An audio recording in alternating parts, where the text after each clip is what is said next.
Buenos días. Empezamos este vídeo de Hola Cerámica 2020 del Museo del Càntir de Argentona, un museo situado cerca de Mataró y de Barcelona. Este museo se fundó en 1975, pero su historia se remonta mucho más allá, a mediados del siglo XVII, cuando una peste muy importante afectó a este territorio y la gente, para protegerse, creía que como el patógeno circulaba por el agua, la manera era bendecir las aguas en nombre de Santo Domingo de Guzmán, día 4 de agosto, y como estas aguas quedaban protegidas, se ponían en un botijo nuevo para que estas aguas conservaran completamente sus propiedades curativas. De aquí viene la tradición de hacer feria de botijos y también la tradición que ha dado lugar a este Museo del Càntir de Argentona. Como hemos dicho, esta es la segunda sede del Museo del Càntir de Argentona. La primera estaba en otro edificio y en el año 2000, en julio, nos trasladamos a esta sede, que es nuestra sede actual. Estamos en la planta baja, donde tenemos la recepción y el vestíbulo del museo, una sala de exposiciones temporales y detrás mío lo que sería la tienda. Las otras tres plantas las ocupan dos: la exposición permanente del museo, que es lo que vamos a visitar ahora, y la otra planta es la primera, donde se hacen exposiciones temáticas que cambian cada 2 o 3 años, y que ahora está la exposición Transversalitats en Cerámica Contemporánea, que esta la mostraremos en otro vídeo de Hola Cerámica. Empezamos la exposición permanente por el ámbito 1, que lo que estudia es la relación entre la humanidad y el agua. Una relación importante para la vida, en el cual los recipientes de agua son absolutamente esenciales.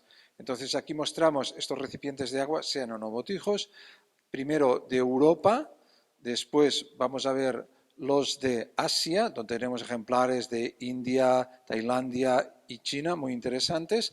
Luego ya saltamos a África, donde vemos la relación aquí ya muy íntima con los recipientes españoles, sobre todo cántaros, pero también botijos. Luego vemos ya América, donde tenemos varios ejemplares, sobre todo precolombinos, de procedencia peruana. Vamos a ver el segundo ámbito del museo, dedicado a las morfologías, es decir, las grandes familias de los recipientes para agua. Empezamos por los cántaros, que son los más extendidos en la península ibérica, que es esta pieza grande con un largo cuello central arriba y con las asas laterales. Después vendría las cantarillas, que venía a ser lo mismo pero más pequeño, algunas de las cuales llevan también pitorro para poder beber a chorro como los botijos. Luego vamos a ver también cantimploras, que servían para llevar el agua encima, colgados de una cuerda. Después tenemos también lo que son los pozales, que son piezas que servían para sacar el agua de los pozos. Tenemos también los dolls, que es una familia de recipientes que encontramos por todo el Pirineo hasta llegar al País Vasco, donde se los conoce con el nombre de pedarra. Tenemos también los aguamaniles, que tenían un agujero abajo, que servían para lavarse las manos, y finalmente el botijo que es al que dedicamos el resto del museo, y que es esta pieza globular que está cerrada por la parte superior con un asa y dos pitorros, una grande para el llenado y uno pequeño para poder beber a chorro. Bien, el ámbito 3 es la historia del botijo. Vamos a intentar sintetizar 2500 años de historia en un minuto, lo cual no va a ser fácil. El botijo nace en Oriente del Mediterráneo, en las antiguas culturas mesopotámicas y también en la zona de Turquía, y desde allí el botijo se va transmitiendo hacia Occidente. Los primeros botijos son muy pequeños, sirven para rituales religiosos sobre todo, y no para agua, sino para aceite. Esto va a cambiar, sobre todo sobre el siglo IV a.C., cuando el botijo tiene uno de sus momentos estelares en la Magna Grecia y en el sur de Italia, siglo IV a.C., donde ya se usa para agua.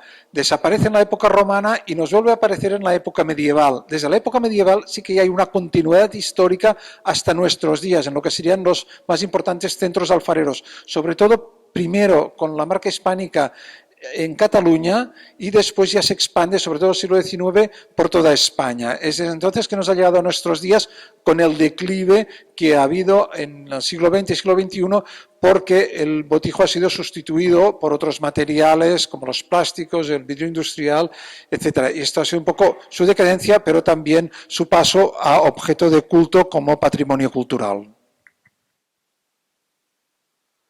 Estamos en el ámbito 4 dedicado a las tipologías del botijo. Aunque parezca mentira, hay más de 30 tipologías de botijos, es decir, formas que se adaptan a distintas funciones. Por ejemplo, los que tenemos aquí atrás, los botijos ordinarios para el uso diario, pero los hay de muy grandes que son los que servían para ir a los trabajos de la siega en el campo, donde se necesitaba mucha agua para estos trabajadores. Pero después también tenemos tipologías mucho más específicas, como por ejemplo los botijos de barca, que tienen el culo ancho y servían para ir en la barca, botijos de rosca, botijos de nevera, botijos de engaño, botijos de torre, de campanario, botijos, digamos, de invierno, que son los que iban completamente barnizados y por lo tanto no hacían el agua fresca, por eso los llamaban de invierno. Y también tenemos botijos hechos de otros materiales, por ejemplo, madera, vidrio, corcho y metal. Todos estos los podréis ver aquí en esta segunda planta del museo. En este quinto ámbito del museo explicamos todo el proceso de producción de los botijos, desde la extracción de la tierra, su tratamiento, su modelado en distintas técnicas de modelado, porque en España teníamos muchas, desde el modelado a mano, la rueda baja, como en Moveros, lo que sería el torno de pie, que luego se ha electrificado. Entonces, después de este modelado viene la decoración de los botijos con diferentes técnicas y después ya se pasa a su cocción y comercialización, que es lo que mostramos en este ámbito a través de diversos audiovisuales. Para finalizar, os vamos a introducir los botijos artísticos, centrados sobre todo en el espacio Picasso. Hacer botijos artísticos es algo que ya arranca en el siglo XVIII, se consolida en el XIX, pero sobre todo en el siglo XX y XXI, en que muchos artistas toman el botijo como elemento básico para su creación artística. En concreto, Pablo Picasso inició su principal producción en cerámica en 1948 hasta 1952, aunque continuó hasta el final de su vida, en Vallauris, en Francia, cerca de Cannes, donde trabajó en el taller Madoura. Él hizo muchas piezas de cerámica y algunos ejemplares de botijo, que son los que podemos contemplar actualmente en el Museo del Càntir de Argentona.